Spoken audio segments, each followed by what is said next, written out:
Have you ever felt that life is like a journey that has already been planned? There are moments when we fall, fail, and somehow our little heart whispers, "Return." Where does that whisper come from? Why do humans, even those who have never known religion, have an instinct to seek God? The answer is hidden in an ancient event, far before the earth existed, before Adam was even created from clay. At that time, all human souls stood before Allah. Without bodies, without names, but we were alive, and there, we made a promise. The Quran immortalizes this moment in Surah Al-A'raf, verse 172. And, mention, when your Lord took from the children of Adam, from their loins, their descendants and made them testify of themselves, saying to them, "Am I not your Lord?" They said, "Yes, we have testified." Quran Surah Al-A'raf, verse 172. That was the first covenant, Mithaq al-Azal. A moment unwitnessed by human eyes, but etched into the very nature of every soul.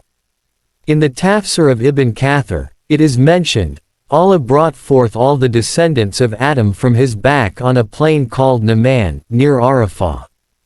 Billions of souls stood there, from those who would become prophets, to those who would later be mere faint shadows in world history. All bore witness, "Yes, O Allah, you are our Lord." That was the origin of divine awareness, the innate disposition that cannot be erased, even if humans refuse to remember it. However, after that covenant, Allah returned those souls to the realm of the womb, then to the world. We are born, we cry, and we forget. We forget the promise, forget our origins. And here is where the test begins. Life is not merely a journey to seek sustenance, but a journey to seek God once again, the one we once acknowledged. The Prophet, peace and blessings be upon him, said, "Every child is born upon the fitrah, pure nature. It is their parents who make them a Jew, a Christian, or a Magian." Hadith. Bukhari and Muslim. This hadith is not just about inherited religion, but about spiritual memory. We are born with a faint recollection of the light we once beheld. And every time the heart feels empty, it may not be because of losing something, but because of losing the direction toward that ancient promise. Observe how modern humans live today. Technology grows ever more advanced, yet anxiety digs deeper. We have everything, jobs, families, entertainment, yet we still feel an empty space that cannot be filled.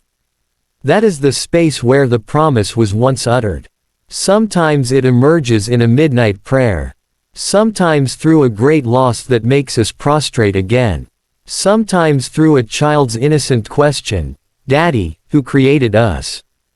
Every spiritual moment is, in truth, a call from that primordial covenant. We are not getting to know God, we are remembering Him once more. That day will come, when the ancient promise is called to account. Before Allah, there will be no excuse of, "I didn't know." For Allah has said in the continuation of that verse, "Lest you should say on the day of resurrection, indeed, we were of this unaware." Quran Surah Al-A'raf, verse 172. Imagine how subtle this test of life is. We are given forgetfulness, so that we may choose consciously. So that faith is not merely an inheritance, but the result of a search. So that our love for Allah grows not from compulsion, but from the heart's recognition upon finding Him again.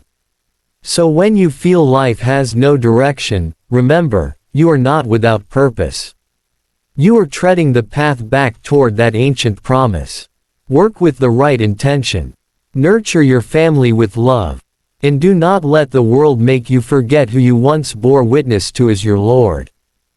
Every prostration, every istighfar, every step toward goodness, is our way of reiterating the words we once declared. Yes, you are our Lord. We all are born from the same promise. Our task is only one: to fulfill it before time runs out.